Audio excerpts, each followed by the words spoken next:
ঝাড়গ্রামে গর্ভবতী হাতিকে জ্বলন্ত লোহার রড দিয়ে বিদ্ধ করে হত্যার প্রতিবাদে ফালাকাটা শহরে অবস্থান বিক্ষোভ কর্মসূচি করল লাভ অ্যানিমাল ফালাকাটা নামে একটি পশুপ্রেমী সংস্থা।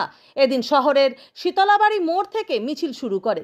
ট্রাফিক মোড়ে প্রায় ৩৫ মিনিট অবস্থান বিক্ষোভ করে সংগঠনের সদস্যরা।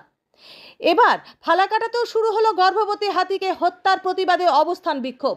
আপনারা জানেন, গত 15ই আগস্ট একটি অন্তঃসত্ত্বা হাতিকে জ্বলন্ত লোহার রড দিয়ে বিদ্ধ করে হত্যা করা হয়। রাজ্যে নৃশংস হাতি হত্যা এর আগে কখনো হয়েছে বলে শোনা যায়নি। খোদ রাজ্যের বনমন্ত্রী বীরবাহা হাঁসদা জেলা ঝাড়গ্রামে এই ঘটনা নাড়িয়ে দিয়েছে গোটা দেশ থেকে বিশ্বের বিভিন্ন দেশকে। প্রতিবাদের আওয়াজ আসছে বিশ্বের বিভিন্ন দেশ থেকেও। এর আগে একাধিকবার চলন্ত ট্রেনে নিচে পড়ে একাধিক হাতির মৃত্যু হয়েছে।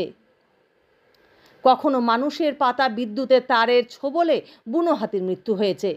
এবারে জ্বলন্ত লোহার রড ছুঁড়ে বুনো হাতির মৃত্যু, যা নাড়িয়ে দিয়েছে গোটা দেশকে। Bureau report, APD news. কুকুর মারে এভাবে, মানুষের বাচ্চাকেও মারতে পারে সেভাবে। এই কথা আমি বারবার বলি। মনে আছে ফালাকাটা দুলাল দোকানের ক্লাস 10-এ পড়া সেই ছাত্রটির কথা কিছুদিন আগে? ওর কি দোষ ছিল? ও তো রাস্তার কোনা দিয়ে হাঁটছিল। তো সেই জন্য যারা পশুদেরকে এভাবে মারতে পারে, এই যে এই রাস্তা ট্রাফিকে ভোরবেলা, আমি একদিন ট্রেন ধরবার জন্য যাচ্ছি স্টেশনে, ভোরবেলা 4টা সাড়ে 4টা বাজে, এত জোরে সেই গাড়িগুলো যায় এদিক দিয়ে, তারা একটু ব্রেক করে না সেখানটায়।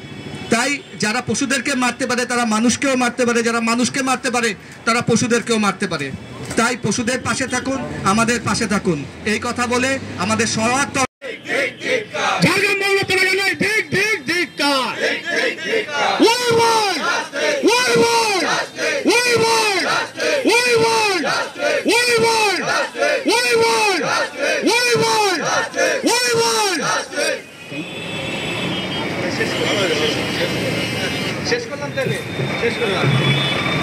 সবাইকে ধন্যবাদ জানিয়ে আজকে আমাদের এই অবস্থান বিক্ষোভ এখানেই শেষ করছি এবং যাবার আগে আবার অনুরোধ করে যাচ্ছি।